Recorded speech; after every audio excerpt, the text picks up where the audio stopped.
Just my business card with this. My daughter Maddie, who changed her job after pursuing her dream. Today was supposed to be Maddie's first day at her new job, but she came home after just 5 minutes. When I asked her why, she handed me her business card. On it, in large letters, was written, "High school graduate." I was speechless. Feeling a rage boiling up inside me like a volcano, I lost my temper and immediately grabbed my phone. Fire everyone and demolish the building. The person on the other end of the call froze.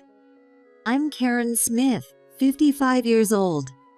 I married my husband when I was 25, but we divorced early, and since then, I've lived with my daughter Maddie. I worked hard so Maddie wouldn't have to struggle, but because of that, we don't have many memories together.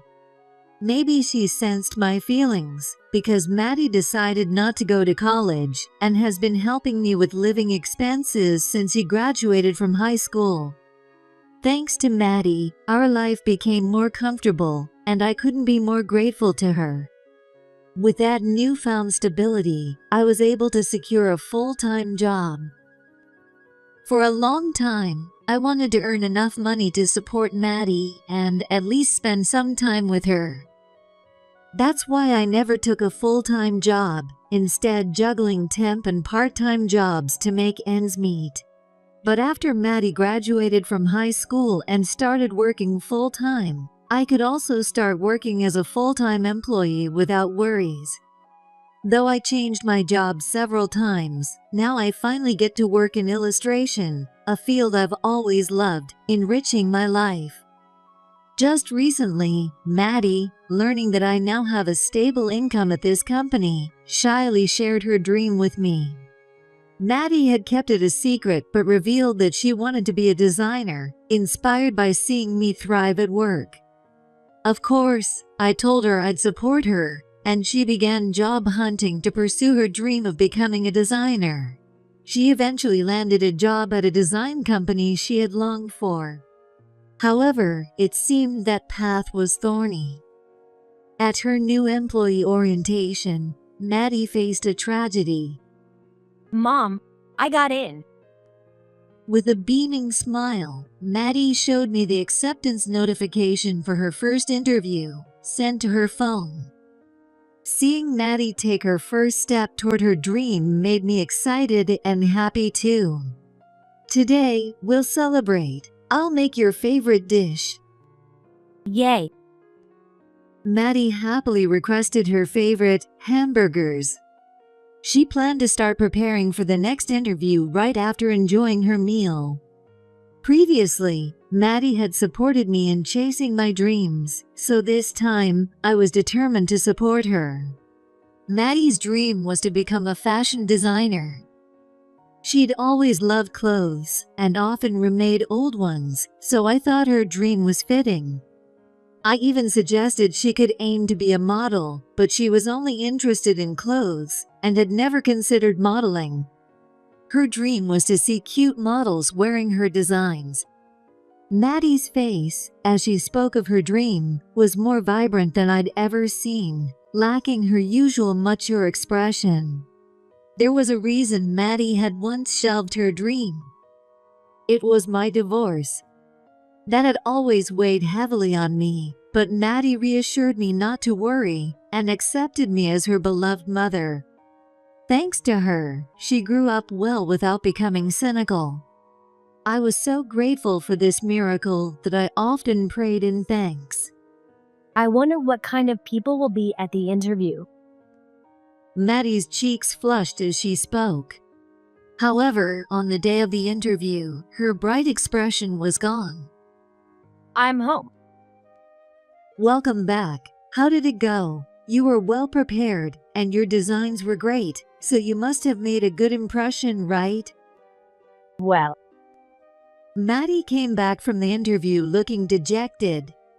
She began to recount the day's events without meeting my eyes. It seemed her interviewer was a particularly harsh woman who criticized Maddie's designs. Maddie sighed deeply as she recounted the experience. That morning, she was very nervous heading to the interview.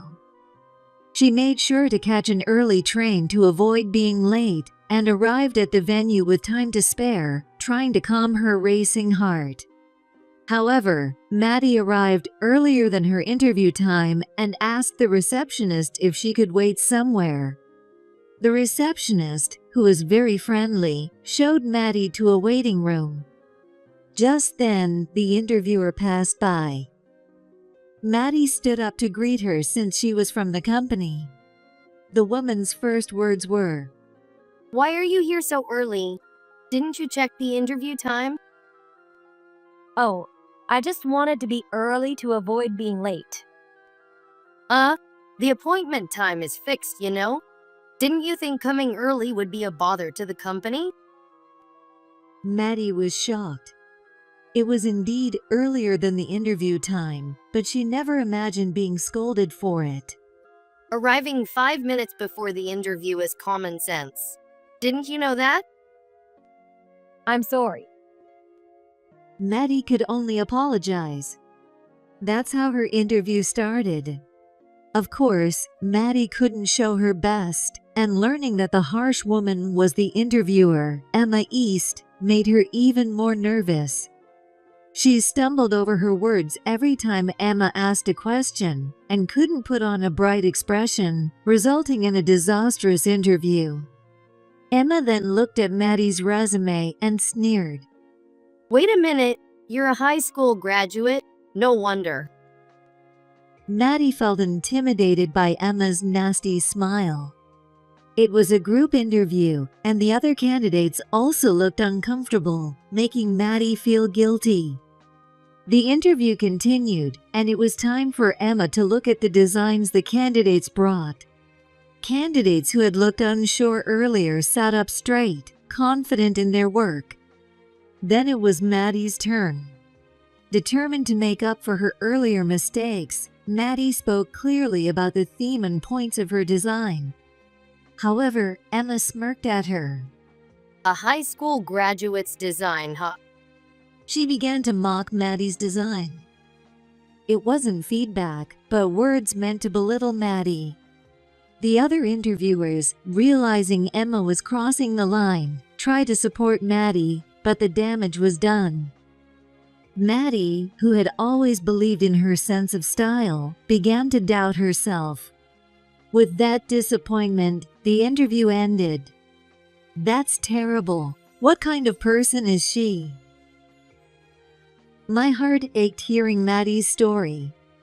Knowing how much effort Maddie put into her designs, I couldn't believe they were so harshly criticized. Design is subjective, and Maddie's design and resume would go to the HR department next. There, someone might appreciate her talent. I placed my hand on Maddie's shoulder and offered words of encouragement. Cheer up. They may have been harsh about your design, but they accepted it, right? Yeah. Then someone else might see it and think differently. Don't let it get to you. Even after hearing my encouragement, Maddie still seemed worried. This might be a kind of trial for her. But I believe in Maddie.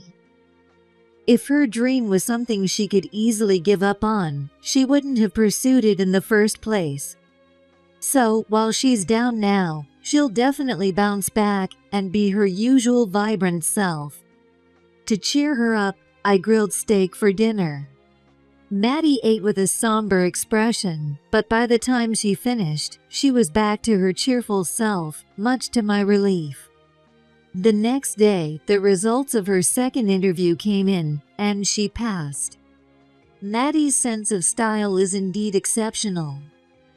Gaining confidence from this, Maddie promptly started preparing for the third interview. Though the third interview was more about aligning her goals with the company's, making it unlikely she'd fail, it was still heartwarming to see her energetically getting ready. I found myself smiling throughout as I listened to Maddie's enthusiastic chatter. With that momentum, Maddie successfully passed the third interview, and starting in April, she'll officially be a new employee. She talked about how many other new hires were there, both experienced and fresh graduates, and how their fresh faces were a delight. I already made a friend. That's great. What's she like? You have to introduce me sometime. Sure. She's got such great taste that I just had to talk to her. I watched Maddie's beaming face, feeling tears well up. Making her work since graduating from high school must have been tough for her, yet here she is, relentlessly pursuing her dream. Seeing her strive so earnestly brings a mix of emotions that makes me tear up. I fervently wish for Maddie to achieve her dreams and lead a wonderful life. But that bright moment didn't last long. On Maddie's orientation day, something terrible happened, filling me with uncontrollable anger. Today is Maddie's orientation. I couldn't stop smiling all morning, imagining Maddie coming home full of excitement. I even started tidying up, just in case she brought her new friend over. I was probably more excited than Maddie. Glancing at the clock, it was about the time Maddie would be arriving at the company and starting the orientation. She might be so nervous that her hands and feet move in unison, as usual. I could easily picture her blushing and struggling through her self-introduction. What stories would she tell me when she got home? As I was lost in these thoughts, the doorbell rang. Who could it be? I hadn't ordered anything, nor was I expecting any visitors. Maddie hadn't mentioned anyone coming over, so I had no idea who it could be. Still, I had to answer, so I hurried to the door. Coming, I'm opening it now. When I opened the door, to my surprise, there stood Maddie. What? When I let out a startled, foolish sound, Maddie glanced up at me and murmured softly, I messed up. What do you mean? The orientation just started about 5 minutes ago, didn't it? Not understanding the situation, I asked Maddie this question as she walked from the entrance to the living room. She turned around, tears streaming down her face, and I immediately sensed something was very wrong. What's wrong? Tell me, what happened? Mom, I'm sorry. She was so upset that she couldn't articulate her thoughts properly. I gently embraced her to calm her down, speaking soothing words until her tears finally stopped. After a few minutes, Maddie finally stopped crying and sat on the sofa, looking calmer. Her dejected steps broke my heart, and I worried about her. I made her favorite tea and brought it to her. Maddie sniffled, her nose red, and began to speak in halting sentences. At first, everything was fine. We were assigned to our respective departments and called to gather in groups. I was placed in a high-profile department. That's where I saw that interviewer again.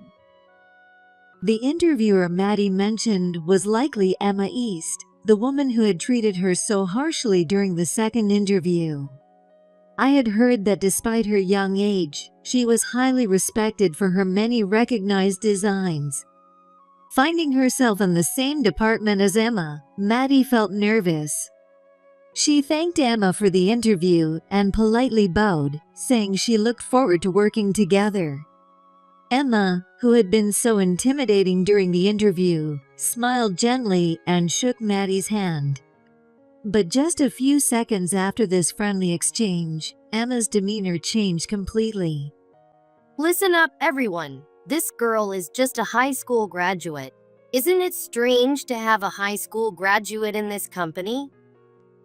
She suddenly began to broadcast Maddie's educational background to those around them. As if that wasn't bad enough, things quickly got worse. There were people around Emma who seemed to be her followers, and they started laughing and asking questions. Really? A high school graduate? I haven't seen a high school graduate in ages. Can someone with that level of education understand our work? Emma egged them on, and Maddie, now the target of their mocking smiles, felt so embarrassed she couldn't say anything. Emma then began boasting about herself, belittling Maddie in the process. I graduated from a prestigious art school and was selected for contests both inside and outside the university. Models have walked the runway in my designs. When I saw your resume, I couldn't believe it. A high school graduate? Really? Her laughter echoed, and others around her exchanged knowing looks. Then, Emma started handing out business cards. Maddie, utterly disheartened by what had just happened, worried about how she would get along with Emma from now on. But what happened next was even more shocking. That is, The business card I received at that time. Maddie took out a business card from her bag, tears welling up in her eyes again, and handed it to me. When I saw it, I was speechless. My business card is like this. Maddie said in a trembling voice. The business card she showed me had high school graduate written in large letters alongside her name. What is this? I was stunned for a few seconds, unable to move. During that time, Maddie started crying again, blowing her nose with a tissue. I failed. I thought I could become a designer despite starting work right after high school. Watching you, Mom, made me think I could chase my dreams too, but I guess I was just being naive. Hearing Maddie's sorrowful voice, I felt a rage boiling up inside me like a volcano ready to erupt. Losing control, I immediately grabbed my phone and made a call. Maddie, unsure of who I was calling, looked at me in confusion. My voice, even to myself, sounded icy and cold. Fire everyone and demolish the building. Maddie was left in shock. And on the other end of the line, I heard panicked voices. This was to be expected since I had just called the vice president of the company where Maddie had attended her orientation. Mom, what are you saying? Maddie, her tears suddenly stopped by my bizarre behavior, asked me in bewilderment. I decided to reveal something I had kept secret from her. I've kept this quiet, but I'm the CEO of the company you joined. What? Maddie's shocked voice echoed through the room. Seeing her bewilderment, I decided to explain my current job in detail. Thanks to Maddie, I was able to secure a full-time position and work in illustration, a job I had always dreamed of. Working as an illustrator was my true calling, something I could do for hours and love every moment of. The illustration work I do is as part of a company, not as a freelancer. The company I work for produces promotional magazines and videos related to illustration, and my department is part of this company. There's a reason I rose to the position of the CEO. The company was originally founded by a friend of mine. A few years ago, my friend decided to step down as the CEO and wanted to become the chairman, as she planned to move abroad. Her dream since art school was to work as a painter overseas, and with the funds now available, it was the perfect opportunity. However, the company had grown significantly and was involved in various fields. So abandoning the CEO position or quitting abruptly was not an option. That's when my friend turned to me. Given my diverse job experiences, including a stint as a secretary, she believed I had the skills to manage the company. Additionally, as a longtime friend, I was trusted not to ruin the company. And so I became the CEO. While it was a stroke of luck, my friend was right about my ability to manage the company successfully. I managed to keep the company afloat and thriving. The company Maddie joined was a subsidiary of my company. Originally managed by a relative of my friend, it was a well-known fashion manufacturer. However, a few years ago, it fell into financial difficulties and sought help from my friend, leading to its acquisition as a subsidiary. However, at that time, the company was already in a difficult situation, with the old building deteriorating and no funds for repairs.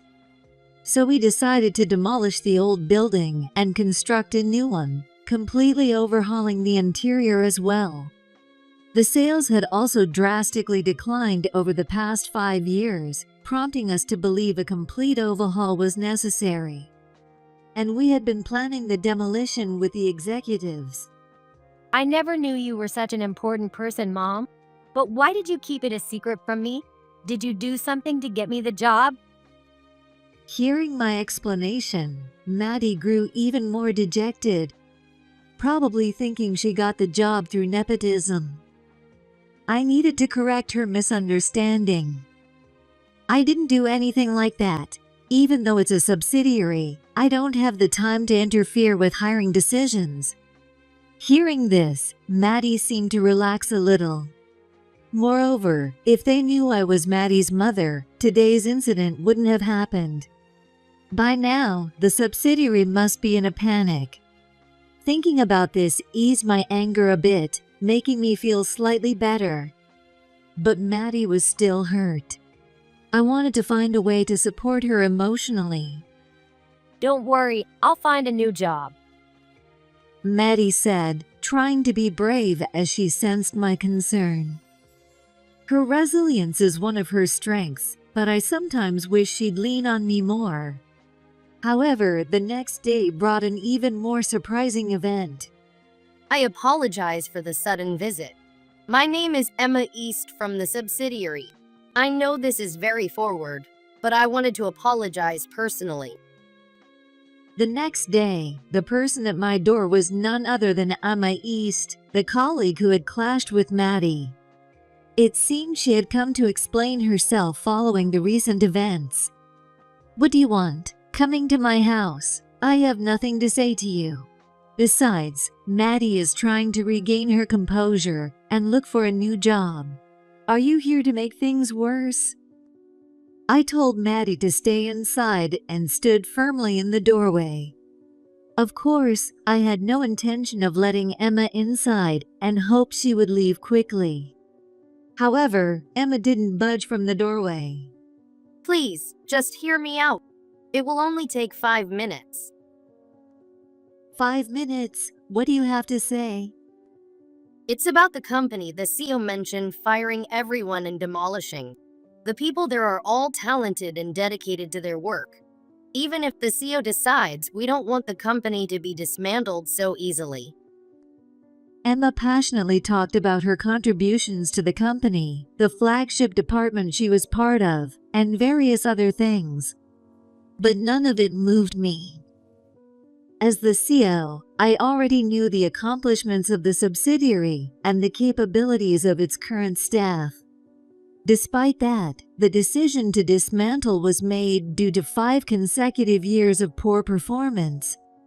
The subsidiary where Emma worked was supposed to be at the cutting edge of fashion, leading the way. However, the recent designs were uninspired, and the sales reflected that. It was time for a change. If the subsidiary couldn't produce a hit product, then it was necessary to clear out old structures and departments to provide a fresh environment where talented individuals could shine. That was my belief. Hence, I proposed the dismantling of the department and was developing new plans. The plans were progressing smoothly, and I was even considering when to proceed with the demolition. No one had called to complain. That department is essential. Please give us another chance.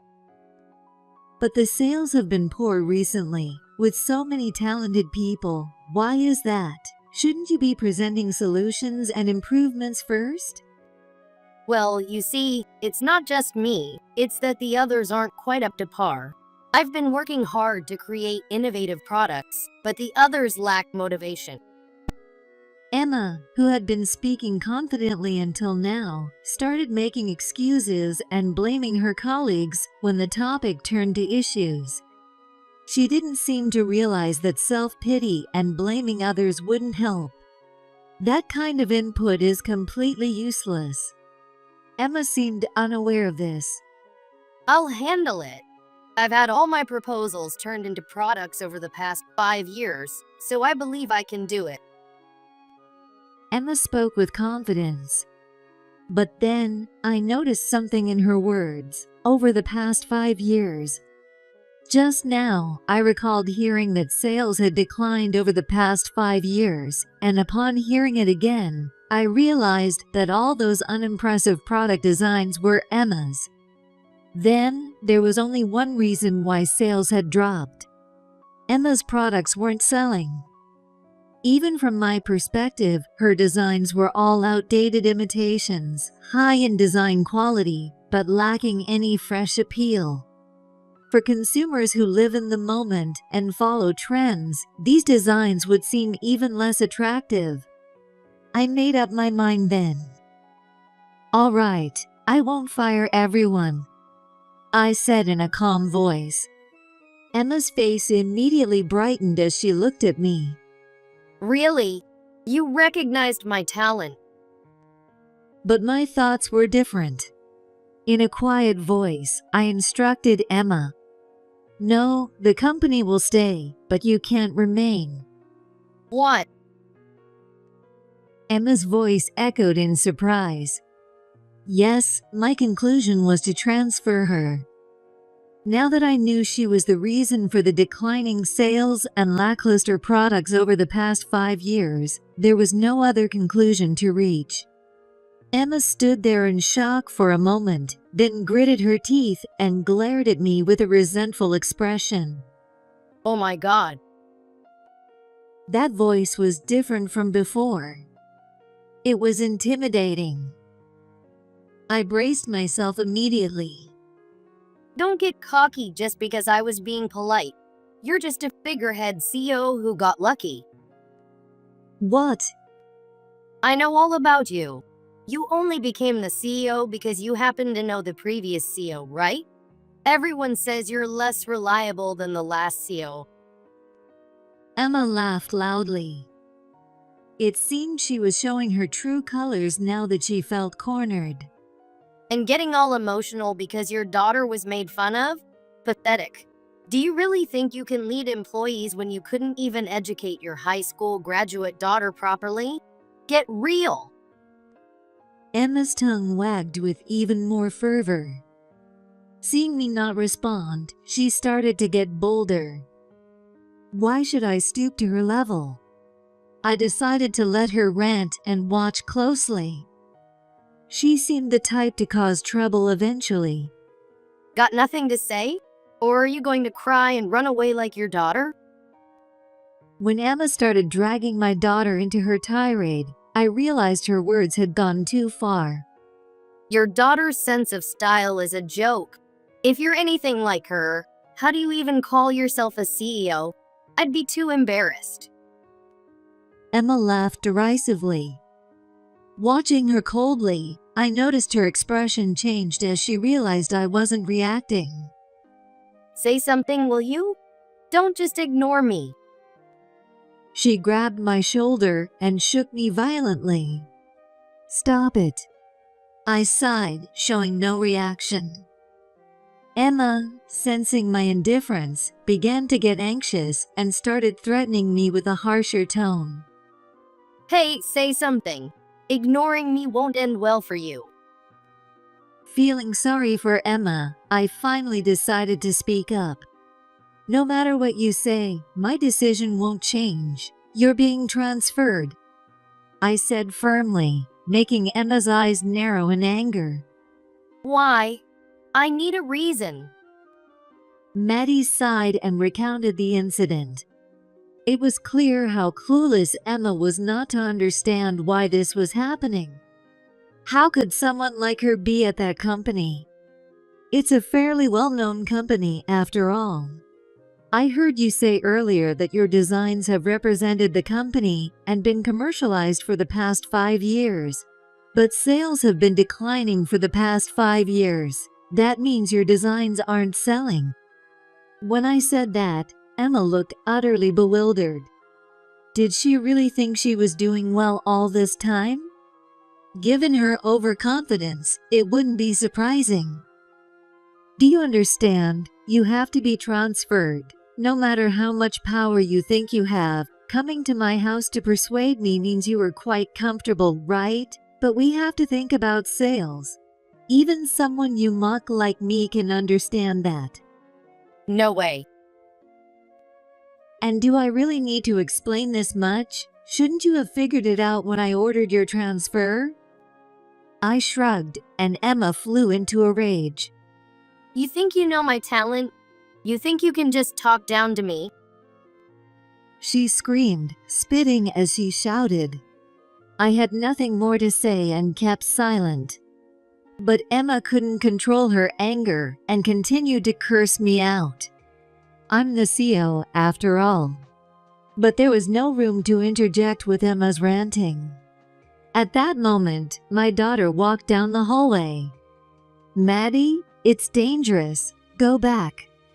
No, this is my problem to deal with. What? All I could do was watch Maddie's unexpected action. What was she planning to do? Curious, I stepped aside to let Maddie through. Emma noticed her and sneered. What? Do you have complaints too? You cried and ran home the other day. Just stay quiet and cry to your mom. No, I have something to say to you. Say it. Emma, who had been acting defensive, suddenly showed her overconfidence as she saw Maddie. She completely looked down on my daughter. Anger welled up inside me at the unpleasant sight, but as Maddie mustered the courage to face her, I decided to watch as a parent. I would intervene if it got too dangerous, but for now, I would observe. Deciding this, I watched them closely without lowering my guard. Maddie stared fiercely at Emma despite her strong demeanor. Seeing Maddie's different attitude, Emma's face turned sour. I know. I've seen all your products. So what? My products are in the market because they were chosen and commercialized. Then you must know, your products have terrible reviews online. And when I went to the store to check out the products, the staff said they were hard to sell and kept them in the back, pushing other items instead. Do you understand what that means? Maddie's words clearly struck a chord with Emma. Emma's eyebrow twitched, and she frowned slightly upon hearing Maddie. She probably knew about the poor evaluations herself. Even Emma seemed a bit affected by being directly confronted with this fact. What are you trying to say? I'm going to tell you honestly what I thought of your products. Emma swallowed hard at Maddie's words. After a few seconds of silence, Maddie finally said, I thought they were outdated. Emma's expression showed shock. I agreed with Maddie's blunt assessment. Even I, with no knowledge of design, could see it. Emma stood there in a daze for a while, but eventually left quietly when asked to leave. The entrance hall was left with a calm after a storm. You really told her off. Are you feeling better? I asked Maddie, who was standing beside me. She smiled shyly and shook her head.